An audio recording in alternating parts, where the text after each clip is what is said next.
जितने भी non zero digits होंगे, जितने भी अशून्य अंक होंगे, वो सब सार्थक अंकों में गिने जाएंगे।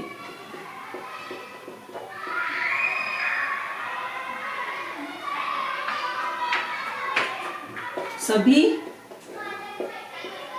अशून्य अंक क्या बोलते हैं, नॉन जीरो डिजिट्स, सभी अशून्यांक सार्थक अंक होंगे। तो एग्जाम्पल अगर हम ले लें 4 5 4 2 3 5, कितने हुए इसमें सार्थक अंक? 4। अगर हम कहते हैं 4.235, सार्थक अंक इसमें भी कितने हुए? 4। अगर मैं कह दूं 42, सार्थक अंक हुए 2। अगर मैं कह दूं 0.42, तो सार्थक अंक फिर भी कितने हुए? 2। तो जितने भी अशून्य अंक होंगे वो सब हमारे सार्थक अंक होंगे। दूसरा आता है, दो अशून्य अंकों के बीच का शून्य भी सार्थक अंक होगा। अशून्य अंकों के बीच का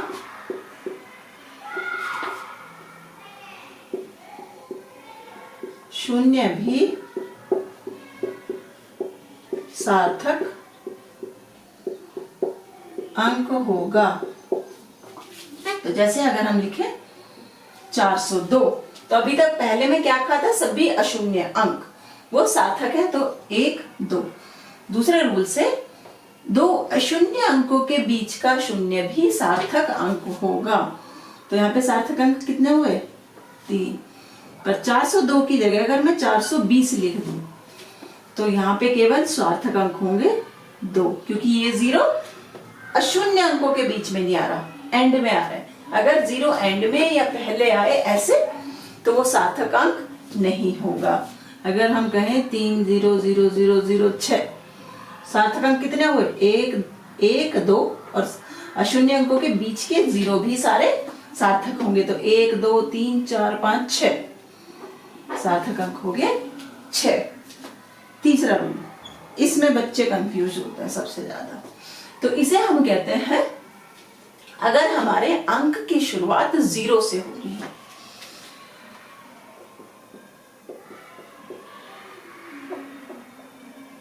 अंक की शुरुआत 0 से हो या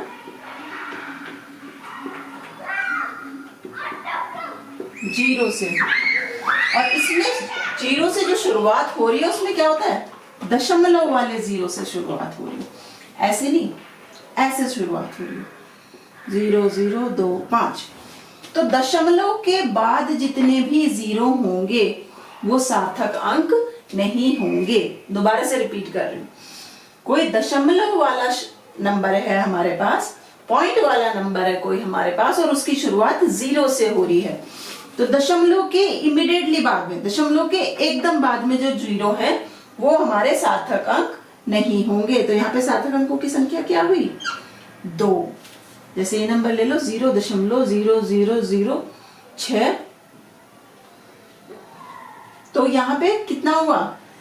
अंक हमारा 0 से शुरू हो रहा है, और दशमलव के एकदम बाद भी क्या है? 0 है, तो उन्हें हम काउंट नहीं करेंगे। सार्थक अंक हुआ 1।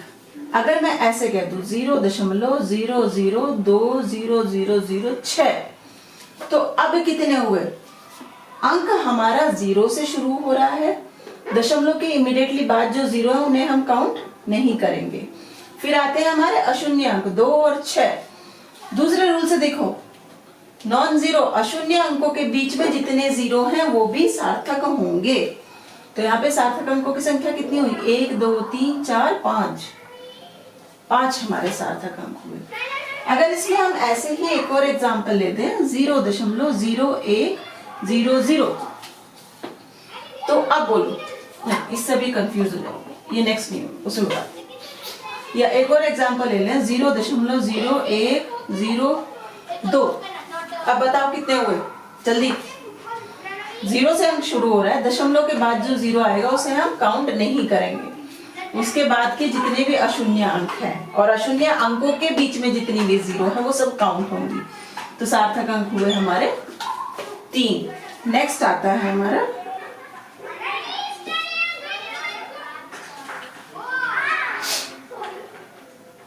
अगर हमारी एंड में 0 आ रही है, अगर हमारे अंक के एंड में 0 आ रही है,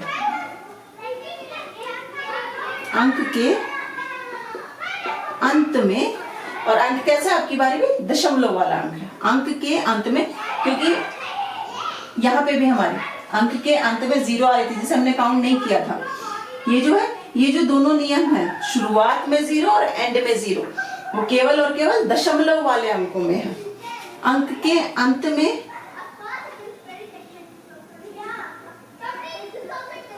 शून्य हो तथा अंक शून्य हो, तो उसमें हम क्या कहेंगे, तब वो शून्य हमारा क्या होगा, सार्थक अंक।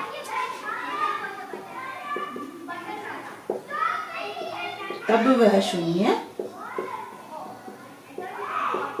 सार्थक अंकों में गिना जाएगा।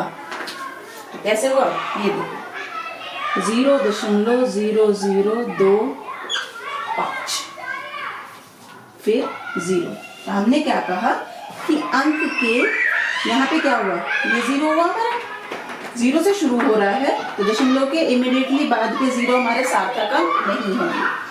अब ये अंक कह रहा है कि अगर अंत में शून्य हो तो वह शून्य भी सार्थक अंकों में गिना जाएगा। तो यहाँ कितने सार्थक अंक हुए हमारे, 3।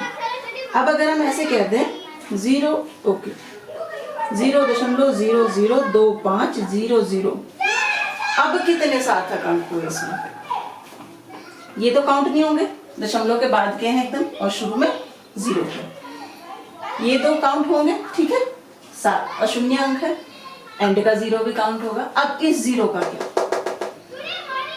ये 0 भी हमारा सार्थक अंक होगा। तो यहाँ पे ये कहने के बजाय अशून्य अंकों के बीच का शून्य भी सार्थक अंक होगा, हम क्या कहें कि सार्थक अंकों के बीच का शून्य भी सार्थक अंक होगा। 25 भी सार्थक अंक है हमारे, और यहाँ का एंड वाला 0 भी हमारा सार्थक अंक है। तो यहाँ पे सार्थक अंकों की संख्या कितनी हो गई, 4। तो कंफ्यूज होने की जरूरत बिल्कुल भी नहीं है, ठीक है। एक और ले लो, जैसे 7.0, इसमें कितने होंगे, ये तो हमारा सार्थक अंक हो गया, एंड का 0 भी काउंट होगा। तो 7.0 में सार्थक अंकों की संख्या होगी 2। तो अगर कोई कहता है कि 7 और 7.0 बराबर है, नहीं, इसमें यथार्थता ज्यादा है, इसमें हम 0.1 में भी काउंट कर सकते हैं। यहाँ सार्थक अंकों की संख्या कितनी हुई, 1। पर हमेशा ध्यान रखो, अगर मैं लिख दूं 100, तो सार्थक अंकों की संख्या कितनी होगी, 1। तब ये 0 काउंट नहीं होंगे। एंड का 0 तभी काउंट होगा अगर वो दशमलव के बाद में है, ठीक है। ओके, सो नेक्स्ट हमारा है कि अगर हमारा जो अंक है वो अशून्य अंक से शुरू होता है,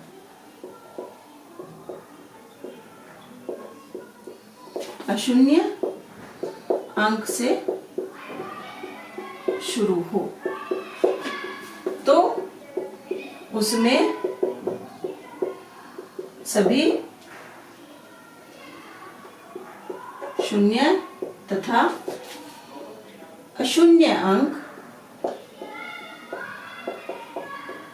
सार्थक होंगे, सार्थक अंक होंगे। जैसे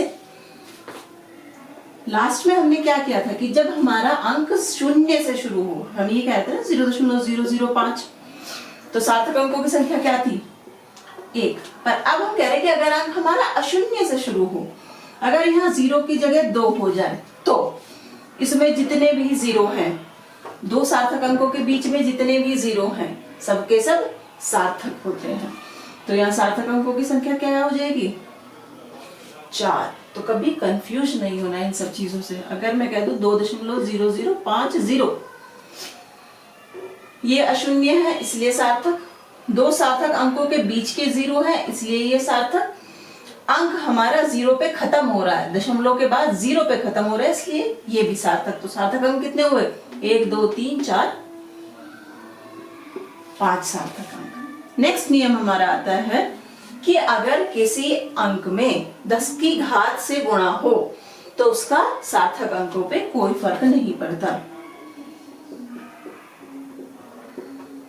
किसी अंक में 10 की घात का गुणन हो तो उसका सार्थक अंकों की संख्या पर कोई असर नहीं पड़ता। अगर हमने कहा 4.5 गुणा 10 की घात 5 तो यहाँ पे सार्थक अंक कितने होंगे? 2। अगर मैं कहूं 0.002 गुणा 10 की घात 5 तो सार्थक अंक कितने होंगे? 1। अगर मैं कहूं 2.002 गुणा 10 की घात 4 सार्थक अंक कितने होंगे? 4। तो ये हमारे नियम होते हैं सार्थक अंकों का कैलकुलेशन करने के लिए, गुणन करने के लिए। एक बार और फास्ट रिवीजन कर लेते हैं। सबसे पहला नियम क्या होता है? जितने भी अशून्य अंक होंगे वो हमारे सार्थक अंक कहलाएंगे। 2.5 में सार्थक अंक 2, और अशून्य अंकों के बीच में, या हमने क्या कहा था? सार्थक अंकों, अशून्य याद नहीं रखो, ये याद रखो, सार्थक अंकों के बीच में जितनी भी जीरो आएंगी वो भी सार्थक होंगी। 2.05 में 3 सार्थक अंक हैं, 2005 में 2005 में कितने सार्थक अंक हैं? 4 सार्थक अंक हैं। अगर हमारा अंक 0 से शुरू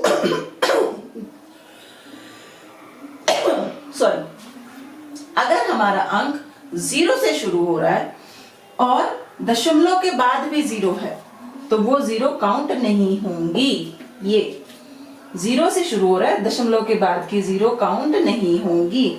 अगर यही अशून्य से 0 होता तो हम इन 0 को भी काउंट कर लेते, क्योंकि फिर वो सार्थक नंबरों के बीच की 0 आ गई। तो यहाँ पे सार्थक अंक कितने हैं? 1। अगर अंक 0 पे खत्म हो, ये यहाँ, अब अगर हम यहाँ ये कर दे, अगर ये नंबर ये हो जाए, अशून्य पे खत्म हो तो उस शून्य को हम सार्थक अंक मानेंगे। 0 से शुरू हुआ, दशमलव के बाद की 0 काउंट नहीं करेंगे, ये हमारा शून्य है इसलिए सार्थक, 0 पे खत्म हो रहा है इसलिए ये 0 भी सार्थक। तो अंक हो गए 2। अगर 10 की घात हो तो वो सार्थक अंकों की संख्या पर कोई फर्क नहीं डालती। तो चलो अब कुछ एग्जाम्पल ले लेते हैं। इसमें सार्थक अंकों की संख्या कितनी है क्या देखेंगे? 0 से शुरू हो रहा है तो 0 के एकदम बाद के सार्थक अंक काउंट नहीं करेंगे। खत्म 0 पे हो रहा है तो ये 0 हमारी काउंट होगी। ये अशून्य अंक है इसलिए काउंट होंगे, और ये 0 2 सार्थक अंकों के बीच में आ रही है इसलिए काउंट होगी। तो सार्थक अंकों की संख्या कितनी हो गई यहाँ पे? 4। 10 की घात का कोई फर्क नहीं पड़ेगा, अशून्य अंक है सारे, तो सार्थक अंकों की संख्या हो गई